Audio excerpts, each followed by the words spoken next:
Chère communauté Formix, bonjour, je m'appelle Joseph et dans cette capsule, on découvre la différence entre l'indice glycémique et la charge glycémique.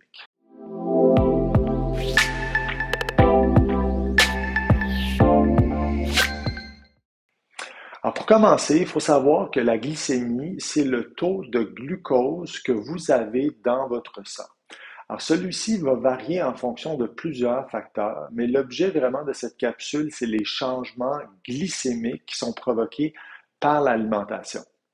Alors, par exemple, si vous mangez du sucre ou du brocoli, eh bien, c'est assez évident que le premier, donc le sucre, va avoir un impact beaucoup plus important sur votre glycémie.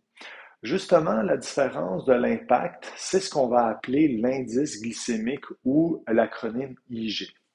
Alors, pour être plus précis, l'indice glycémique d'un aliment, ça va être l'impact que celui-ci a sur notre glycémie comparativement à du sucre pur. Alors, pour ce dernier, le sucre, l'indice glycémique est de 100, alors que pour le brocoli, il est de 15, donc 7 fois moins élevé.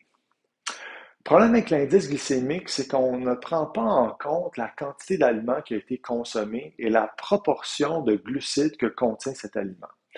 Est-ce que vous pensez que 15 grammes de sucre a le même impact que 300 grammes de brocoli? Bien, la réponse, c'est oui et non.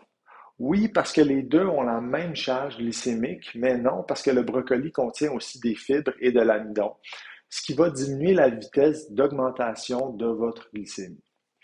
Alors, vous voyez que ce n'est pas la même chose.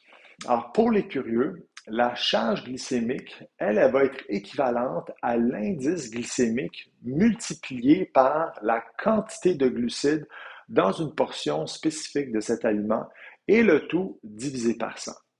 Finalement, on comprend qu'avec la charge glycémique, c'est plus précis lorsqu'on compare des aliments parce qu'ils sont comparés sur une base comparable, mais il faut quand même prendre en compte que celle-ci, donc la charge glycémique, ne considère pas tous les facteurs comme vous l'avez vu dans l'exemple précédent.